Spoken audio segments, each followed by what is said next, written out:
Movie के शुरुआत में हम 16 साल के रॉजर को देखते हैं जो समर वेकेशन में अपने घर लौट रहा होता है। उसको लेने के लिए उसकी माँ ने अपनी एक मेड सविता को घोड़ा गाड़ी के साथ भेजा होता है। तब रॉजर सविता के उछलते हुए गुब्बारों को देखकर काफी उत्तेजित हो जाता है और सविता भी उसके इरादे समझ चुकी होती है, लेकिन वो उसे कुछ नहीं कहती। फिर ऐसे ही हिलते हिलते वे दोनों एक खूबसूरत हवेली पर पहुंच जाते हैं जहां रॉजर का पूरा परिवार और सभी मेंबर्स उसका अच्छे से स्वागत करते हैं। एक मेड उर्सुला उसके सामान को संभालने में मदद करती है। फिर उसे उसके पिता के एक पुराने दोस्त फ्रैंक से मिलवाया जाता है। आगे हम देखते हैं कि रॉजर की एक बहन भी होती है जिसका नाम बर्था होता है। फिर बर्था रॉजर को जंगल की सैर कराने ले जाती है जहां उसकी मुलाकात सविता से होती है जो फलों को इकट्ठा कर रही होती है। तभी अचानक सविता को जोर की लग जाती है, इसलिए वो वहीं खड़े खड़े रॉजर के सामने पौधों को पानी देने लगती है, जिसे देखकर रॉजर की आंखें फटी की फटी रह जाती हैं और वह सोचने लगता है, भैंस की आंख, मैंने यह क्या देख लिया। इसके बाद रॉजर जब यह सब सोचते हुए जंगल में टहल रहा होता है, तभी अचानक वह फिसलकर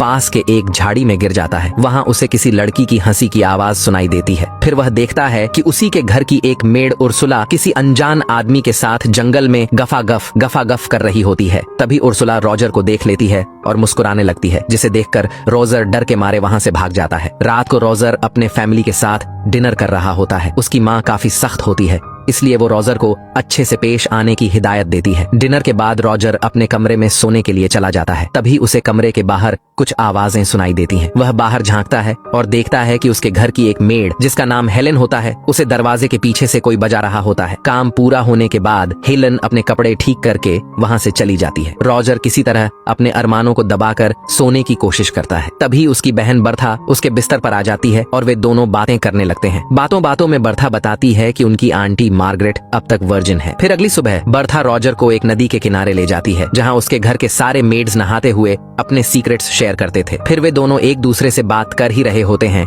कि घर के सभी मेड्स नदी के किनारे आ जाते हैं, जिससे दोनों भाई बहन एक पेड़ के पीछे छुप जाते हैं। सभी मेड्स आपस में बात कर रहे थे कि तभी नदी की दूसरी तरफ से 3 आदमी गुजरने लगते हैं। ये तीनों रॉजर के ही घर के नौकर थे। फिर वे तीनों हल्के होने के साथ साथ नदी के उस पार बैठी मेड्स को अपने अपने औजार दिखाने लगते हैं। उर्सुला भी कुछ कम नहीं थी। जोश में आकर वो भी अपने तरबूज उन्हें दिखाकर मजे देती है और यह सब रॉजर भी पेड़ के पीछे छिपकर देख रहा होता है। उसे विश्वास ही नहीं होता कि उसने यह सब सच में देख लिया। अगले दिन हम देखते हैं कि रॉजर की बड़ी बहन एलिसा अपने पिता के साथ घर आई होती है और घर के सभी फैमिली मेंबर्स उसका अच्छे से स्वागत करते हैं। फिर एलिसा सभी से गले मिलती है, लेकिन रॉजर से सिर्फ हाय हेलो कहकर अंदर चली जाती है। तब रॉजर अपने साथ हुए इस भेदभाव के कारण काफी निराश हो जाता है और बर्था को रॉजर की निराशा समझ में आ जाती है। वह उसका मन बहलाने के लिए उसे एक चर्च में ले जाती है। घर में रॉजर के पिता अपने व्यापार के बारे में परिवार से बात करते हैं। उनका बिजनेस सैनिकों को मेडल बेचने का है, लेकिन क्योंकि अभी कोई युद्ध नहीं चल रहा है, इसलिए उनका बिजनेस ज्यादा पैसे नहीं कमा पा रहा है। यहाँ रॉजर और बर्था दोनों छत पर चढ़कर अपनी आंटी की बातें सुनने लग जाते हैं। उनकी आंटी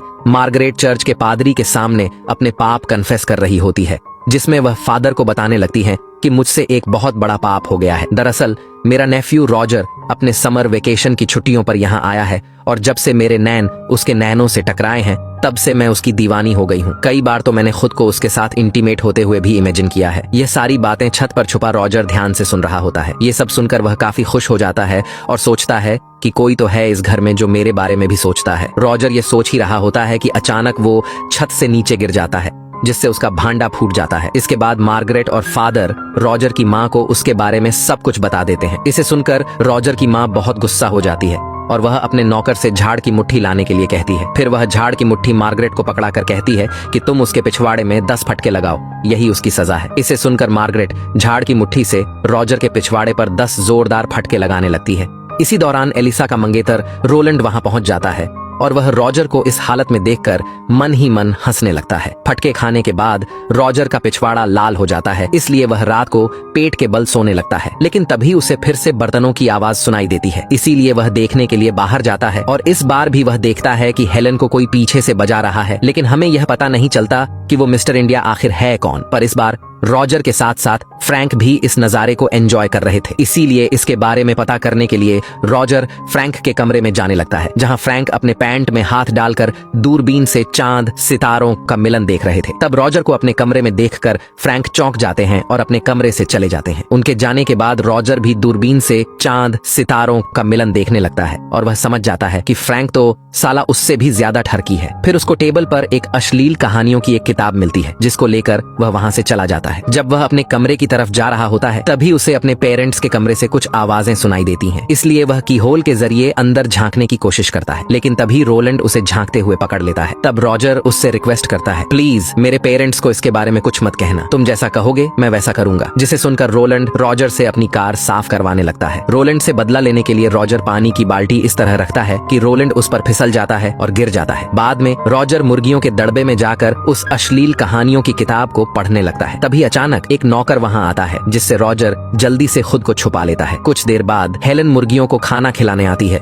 लेकिन नौकर उसे खिड़की में फंसाकर बाहर चला जाता है और हेलन को बाहर से बजाने लगता है। फिर हेलन रॉजर को देखती है और उससे मदद मांगती है, लेकिन जैसे ही वह मदद करने के लिए आगे बढ़ता है, वह उसे इंतजार करने को कहती है, क्योंकि उसे यह अच्छा लग रहा था। जब रॉजर बाहर आता है, तब तक नौकर अपना काम निपटाकर वहां से जा चुका था। कुछ देर बाद हम देखते हैं कि रॉजर अपनी बहन एलिसा और रोलैंड से बातें कर रहा था। तभी रोलैंड रॉजर से कहता है कि देखो मेरे जूते कितने गंदे हो गए हैं, इसे अच्छी तरह से साफ कर दो, लेकिन रॉजर ऐसा करने से मना कर देता है। तब रोलैंड गुस्सा होकर रॉजर की माँ को उसके बारे में बता देता है कि कल रात यह ठरकी आपके कमरे में झांक रहा था। जिसे सुनकर रॉजर की माँ बहुत ज्यादा गुस्सा हो जाती है और वह रॉजर को घर से बाहर चले जाने के लिए कहती है। तब रॉजर मौका देखकर अश्लील कहानियों वाली किताब अपनी बहन एलिसा की किताब के साथ एक्सचेंज कर देता है। फिर वह बाहर छुपकर एलिसा को वह किताब पढ़ते हुए देखता है और उस किताब को पढ़ने से एलिसा के मन में भी लड्डू फूटने लगते हैं।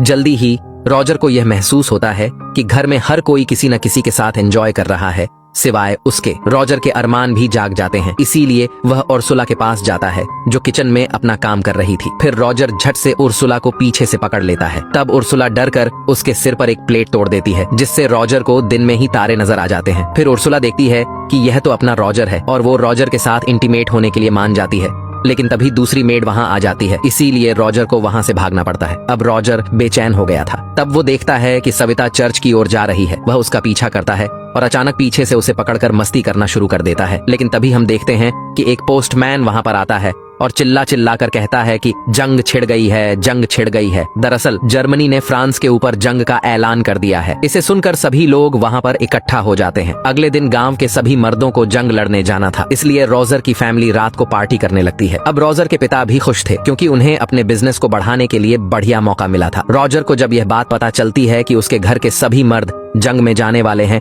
और घर की सभी औरतें अकेली रहेंगी, तो वह अंदर ही अंदर काफी खुश होने लगता है। फिर अगली सुबह सारे मर्द जंग के लिए रवाना हो जाते हैं। इसीलिए रॉजर सबसे पहले उर्सुला को अपने जाल में फंसा लेता है, पर उर्सुला तो पहले से ही रॉजर को पसंद करती थी, इसीलिए वह रॉजर को ग्रीन सिग्नल दे देती है और वे दोनों वहीं पर गफागफ करने लगते हैं। इसके बाद रॉजर उर्सुला से शादी करने का इजहार करता है, लेकिन उर्सुला इसे हंसकर टाल देती है। फिर अगले दिन हम रॉजर की मेड केट को देखते हैं, जो एक नदी के किनारे बैठी होती है। तभी अचानक रॉजर भी नदी से बाहर निकलता है और केट को अपनी बातों में फंसाकर उसके साथ वहीं नदी के किनारे इंटीमेट होने लगता है। अब रॉजर की हिम्मत बढ़ गई थी और वह अपने घर की सभी लड़कियों के साथ इंटीमेट होने का प्लान बनाता है। उस शाम रॉजर के पिता कुछ दिन के लिए घर लौटते हैं। फिर रात में रॉजर देखता है कि मार्गरेट और केट उसके माता पिता के कमरे में झांक रहे हैं। वह जिज्ञासा से दरवाजा खोलता है और अंदर जाता है, जहां उसके माता पिता एक रोल प्ले में लिप्त होते हैं। वे रॉजर को अंदर देखकर चौंक जाते हैं और उसे बाहर निकाल देते हैं। फिर हम देखते हैं कि रॉजर की आंटी मार्गरेट सोने के लिए अपने कमरे में जाती है,